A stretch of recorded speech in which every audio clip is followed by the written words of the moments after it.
Dan Lanning gets an extension, and that grass in Eugene looking pretty darn green.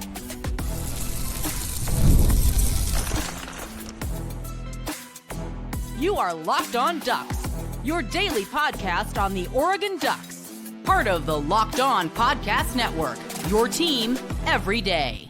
Yes, it is that time once again for Locked On Ducks. I'm your host, Spencer McLaughlin. Thank you so much for making this your first listen or your first view every day. If you're watching on YouTube, part of the Locked On Podcast Network, your team every day and your number one source to stay up to date with the Ducks. Thoughts on the coaching staff, some shuffling around, and a new hire as well. Dan Lanning has a new extension. And could Nate Bittle come back? I would love it if he did. And I would love for you to know this episode is brought to you by our friends over at FanDuel. Right now, new FanDuel customers can get $150 in bonus bets if your first $5 bet wins. So, Dan Lanning has a new extension. He is one of the highest paid coaches in all of college football now. This move makes a lot of sense, not just because Lanning won the Big Ten championship this past year, which usually warrants an extension/raise of some kind, but also because coming into last season, Dan Lanning was not one of the 10 highest paid coaches in all of college football.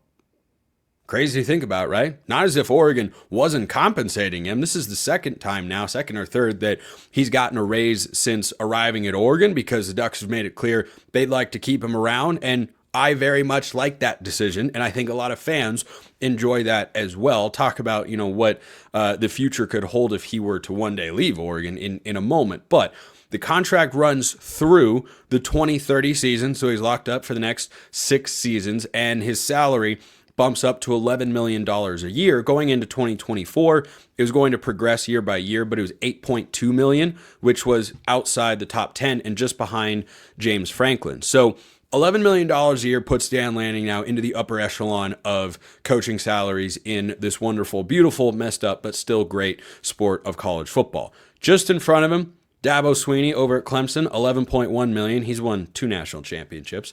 Ryan Day, $12.5 million a year. He just won a national championship. Kirby Smart, $13.3 million a year. He's won 2 national championships. And that's the list. That's the list of coaches that are ahead of him. Other coaches that are in that range, Steve Sarkisian at Texas, 10.6, and then a slew of guys that are basically at $10 million. Lincoln Riley at USC, Mike Norvell at Florida State, Kalen DeBoer at Alabama, Brian Kelly at LSU are basically all right at $10 million. So on the heels of a conference championship, I think this makes sense. It wasn't necessarily on the front of my mind that Oregon really needed to, lock him up, get him a raise, make him want to stay at Oregon even more than I think he already did. Because remember, since he's been with the Ducks in the last couple of years, there was the Auburn coaching vacancy where Dan Lanning was potentially a candidate. That didn't really go anywhere. And Dan Lanning also got a raise after that. And then there was the Alabama coaching vacancy. And well, that didn't really get anywhere either. And of course, there was maybe Dan Lanning's greatest moment to date as Oregon's head coach. I mean, the Ohio State game on October 12th, of course, top tier, Big Ten championship, really good. But I tell you, that video where, he put it out and said, if you're worried your coach is leaving, come play for me. Come play for us. I'm not going anywhere. That's up there, man, because that was Alabama, the reigning dynasty in the sport. And he said, I'm good. I like it here at Oregon. So I very much enjoy that particular moment. If that's not your favorite Dan Lanning moment, let me know. But that one's certainly up there for me. But the only job, I think at this point, because of how the Auburn, Alabama, and Texas A&M as well, you can toss that in there, because of how those coaching searches have gone, that Lanning's name, pops up because of his ties to the SEC and whatnot. He's coached at Alabama as a graduate assistant. He was the defensive coordinator at Georgia as well. The only job that would really scare me at this point after the whole Alabama debacle is Georgia. That's the only one. And it's not as if he's from there. Kirby Smart is a Georgia alum. He played football. He was a safety, I think, for the Bulldogs back in the day.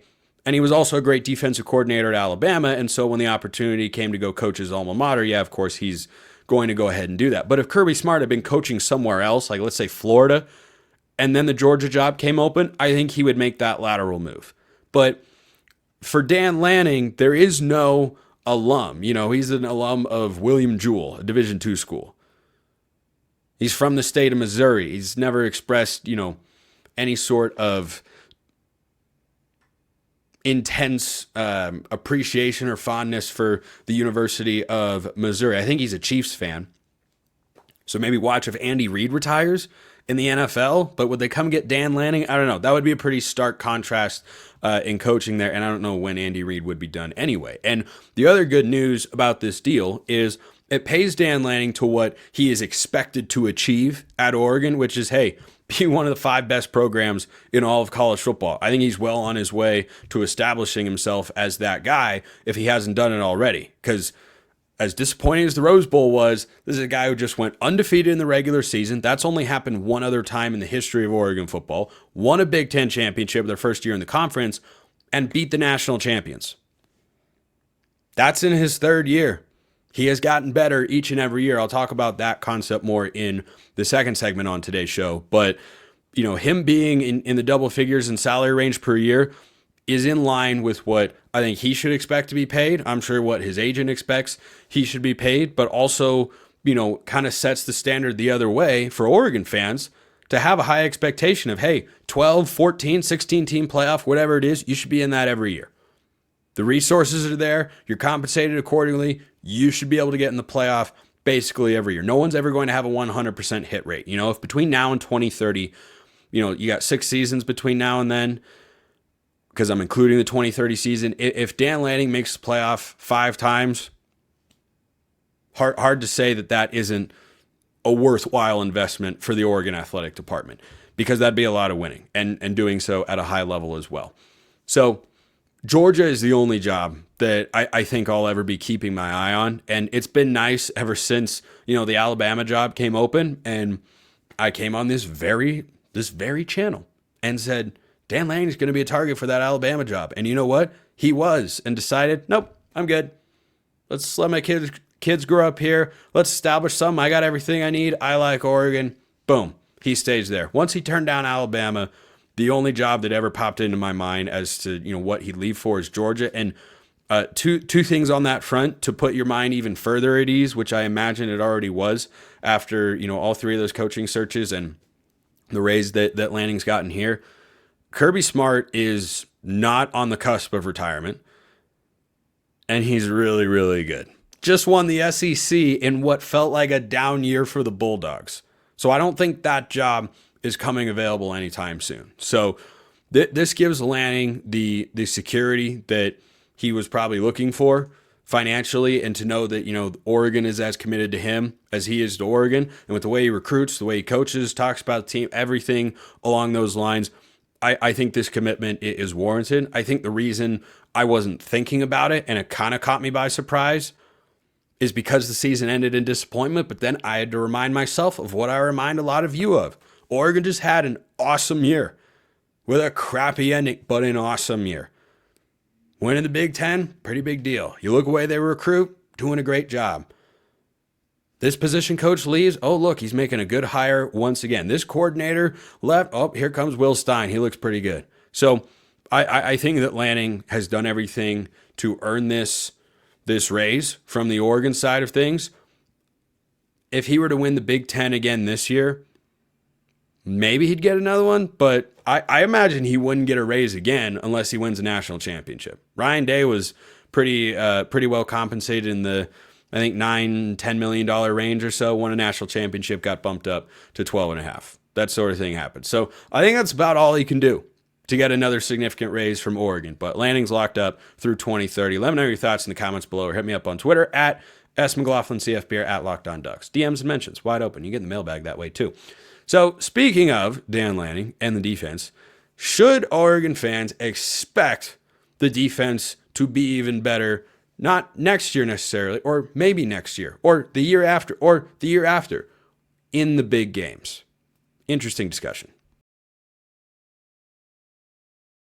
It's interesting to me you don't know this episode is brought to you by FanDuel, but now you do. When the game tips off, the NBA action is just getting started, and there's no better place to get in on it than FanDuel, America's #1 sportsbook. Speaking of the NBA, did you see what Peyton Pritchard did to my Blazers the other night? Oh boy.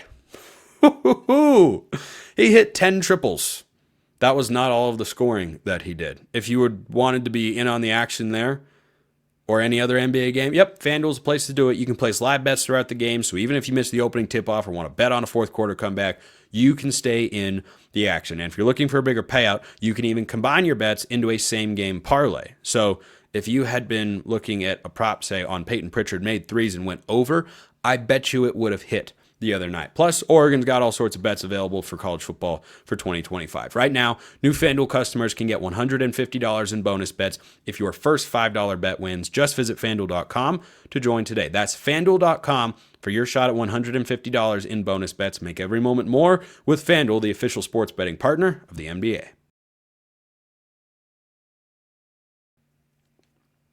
Post-coaching extension, second segment sip. What do you make of that?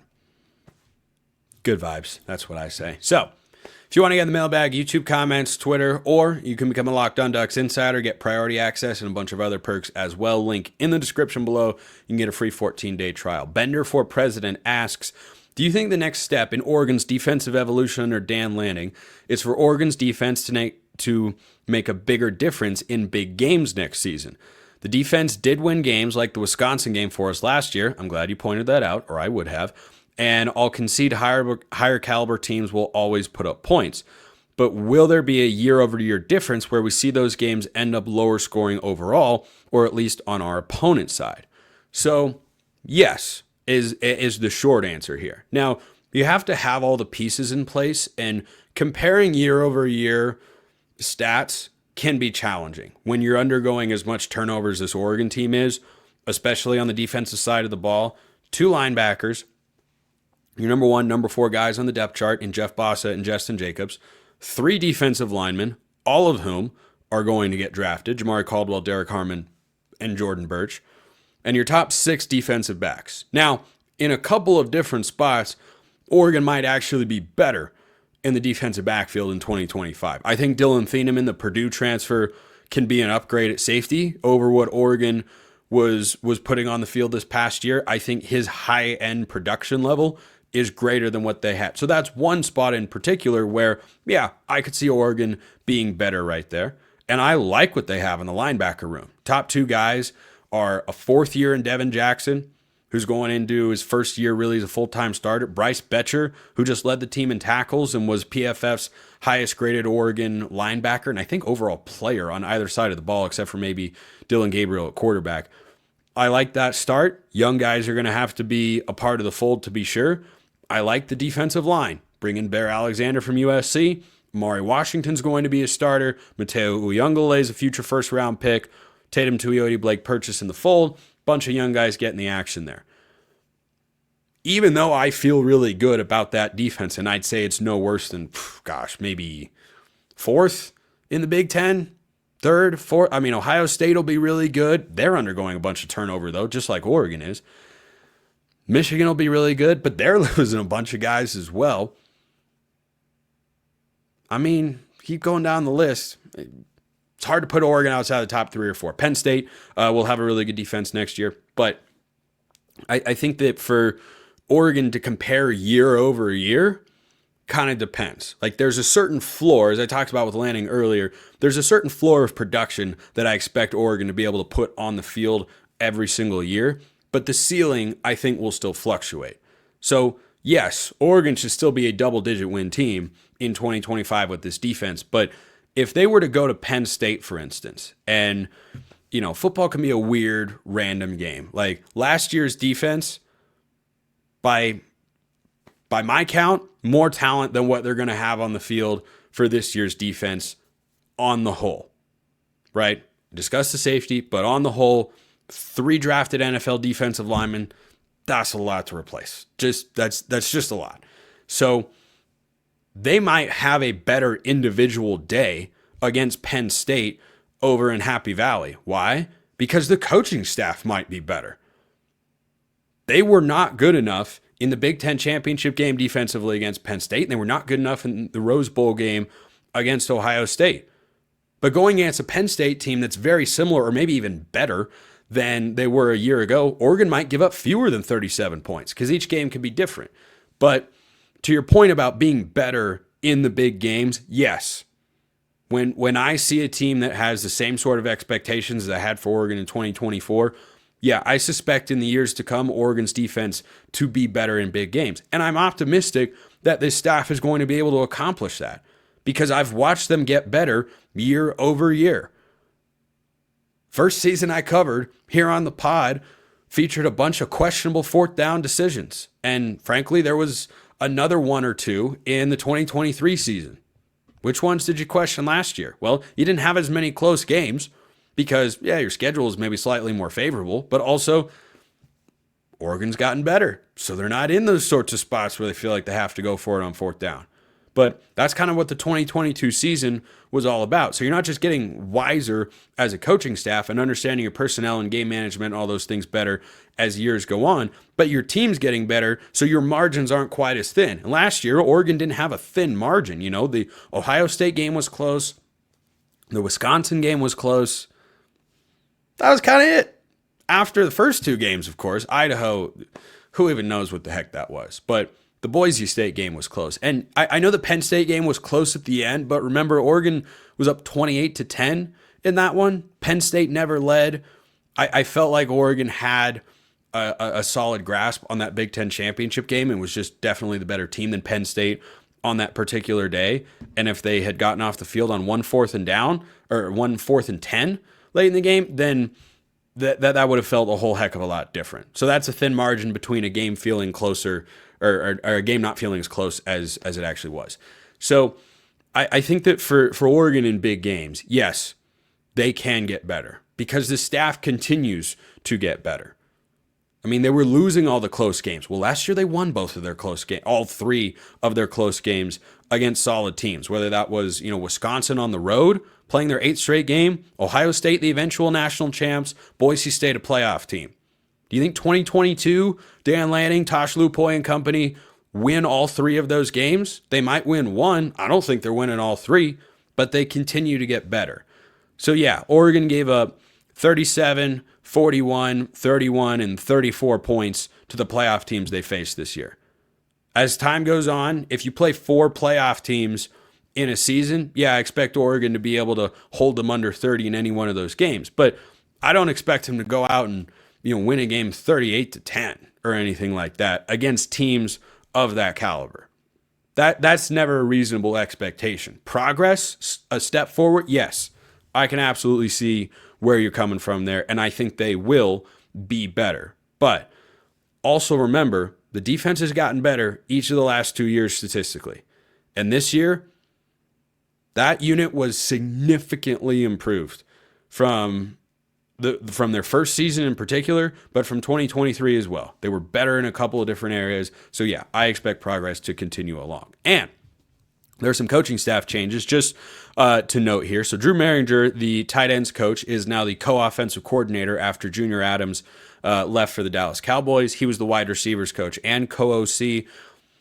These are mostly just kind of signatory titles. They don't mean a ton necessarily, but it's worth updating on. Rashad Wadood is coaching the cornerbacks, and that whole position group of secondary was Chris Hampton, who's now just going to focus on the safeties again. These might not have huge changes, but hey, it's off-season news.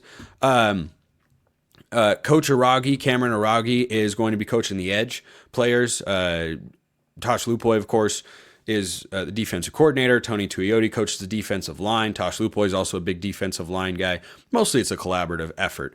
And then Coach Koa Ka'ai is his name, is the assistant quarterbacks coach now. The only new hire in here, those are all just kind of reshuffling the titles.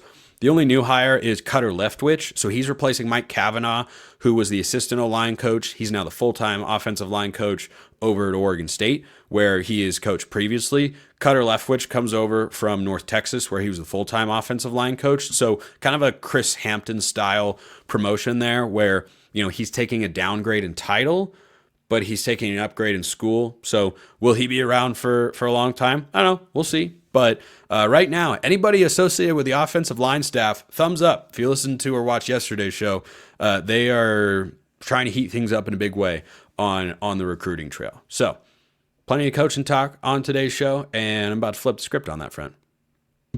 About to flip the script because we're going to the hard one. Nate Bittle coming back. I sure hope so. First, this episode brought to you by Nissan. We're all about the stats because numbers don't lie. When it comes to the all-new Nissan Armada Pro 4X, the numbers are on an MVP level, or Heisman level, if you will. With the ability to tow up to 8,500 pounds, it can quite literally carry the whole team, plus the gear wherever you need to go. It's powered by a twin-turbo V6 engine, delivering the strength and performance to handle highways, back roads, and everything in between. And with room for up to 8 people, the Armada Pro 4X is built for big crews, big adventures, and even bigger memories. Whether you're exploring off-road trails or rolling up to the arena, the Armada Pro 4X brings power, versatility, and style wherever you go. Take your adventures to new heights in the all-new Nissan Armada Pro 4X. Learn more at nissanusa.com. So, Oregon had senior day on Tuesday. It was a good day. They beat Indiana 73-64. They have won 6 straight games. Trying to make it 7 on Sunday up in Seattle at the Alaska Airlines Center, where they'll take on the Huskies, who are currently last place in the Big Ten. And I think eventually Washington will be all right. Danny Sprinkle, their head coach, I think is really good, but he's got some work to do, to be sure. So hopefully Oregon keeps it rolling and carries that momentum in the Big Ten tournament.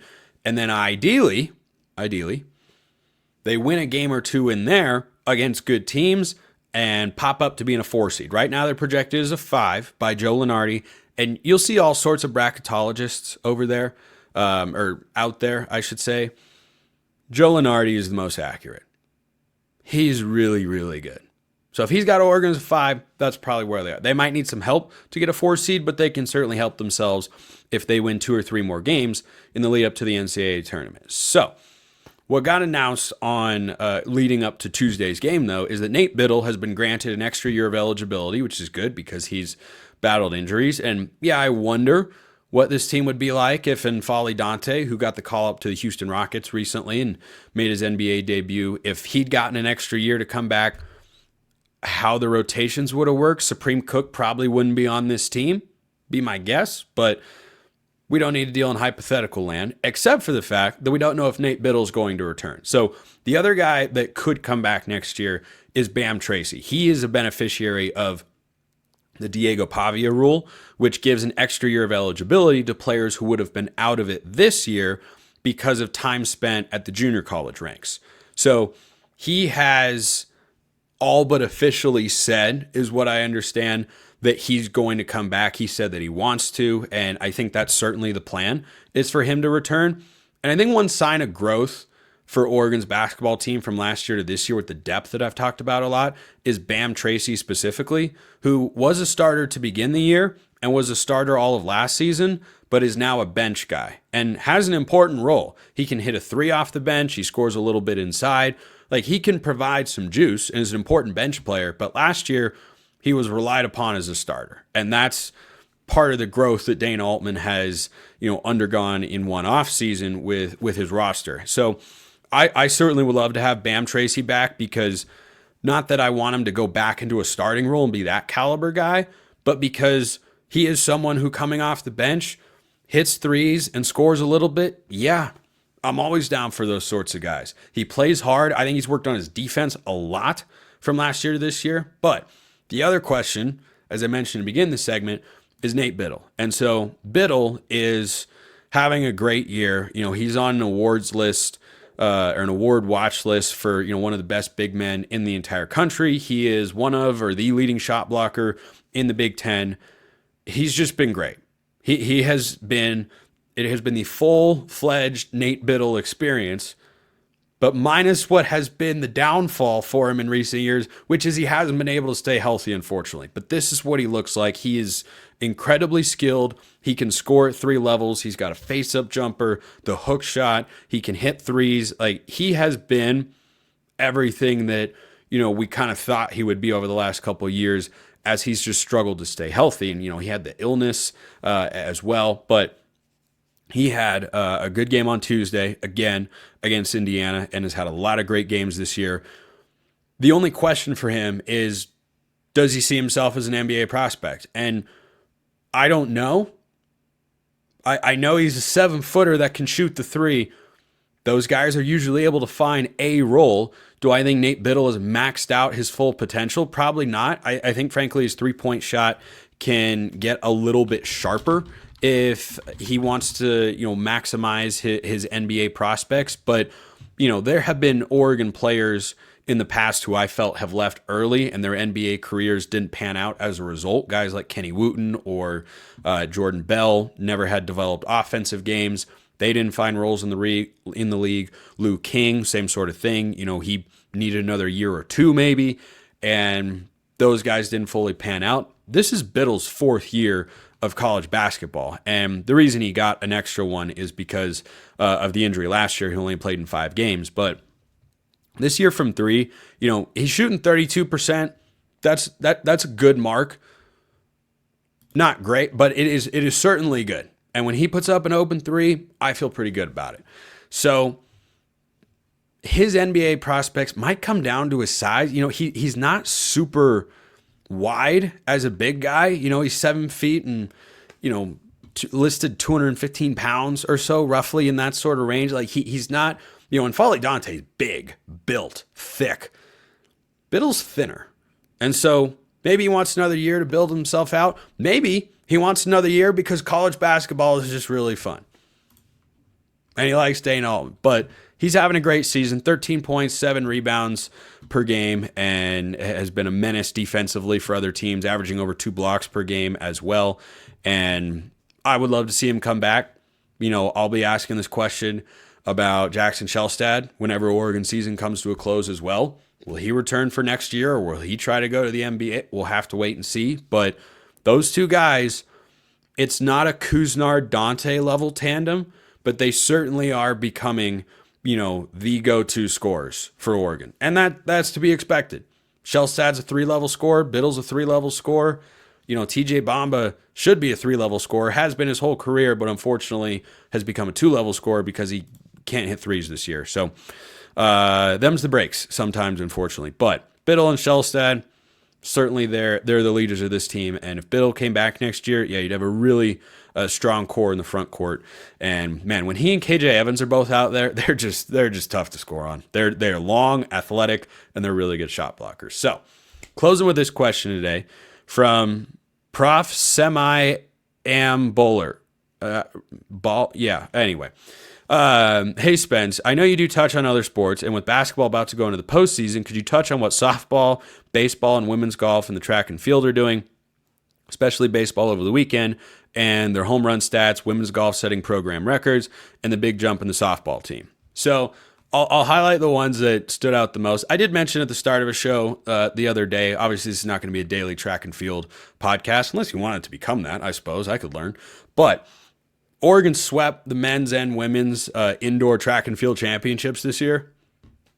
Not a small thing, but baseball comes into the season as the preseason Big Ten favorites, and they had a couple stumbles early on. They've won 8 straight games. They put up 15 runs last time out against Utah Tech, who's 45 minutes away from where I'm recording the show from, and they are hitting the ball. Look, Mark Wasikowski's team has always been able to hit the ball.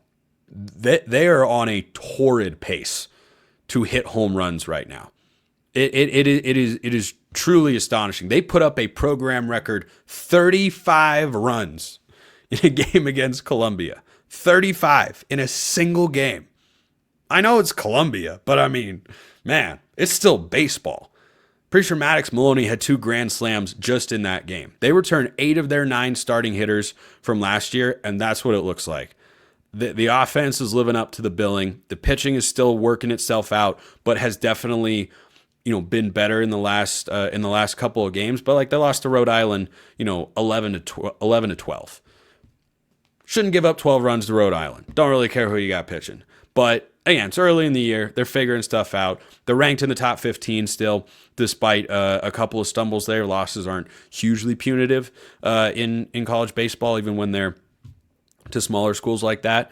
Women's basketball, by the way, lost their first Big Ten tournament game to Indiana, but they were projected as the last 4 buys into the NCAA tournament, so they should be fine to still get into the field of 68. They're projected as a 10 seed, and it's good to see Kelly Graves having that program on the trajectory that we know it's fully capable of compared to where it was a year ago, which was the worst season of his tenure, I think by quite a bit.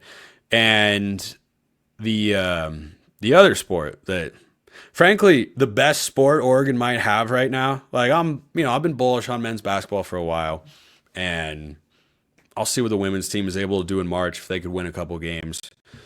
Women's golf's been great, but have you seen how good Oregon softball is? Team is sick. Like, Melissa Lombardi quietly is one of the best coaches on campus. Like, the squad has always been good. You know, they and Oregon baseball were one of, I think, just 2 programs last year to have both teams get into a super regional, and they beat number 5. I think it was Tennessee not long ago. Softball's 20-1. Baseball is ranked in the top 15. They're 11-2. The softball team is 20-1. Their only loss was to Arizona State. I'm pretty sure it was by 1 run. So I'm always happy to touch on those sorts of sports, but like, you know, I know what you guys are watching. I see the numbers. I see how many people watch and such, but do I keep track of all this stuff? Absolutely. Baseball makes another run to the super regional. Bet your rear end I'll be covering it here on the show. Why the heck wouldn't I? Softball, same sort of thing. But 20-1, that's not bad. So shout out to Coach Lombardi. And that's how we wrap up the show this week. Appreciate everyone listening. I will see you next time. And until then, hope you have a wonderful rest of your day, and go Ducks.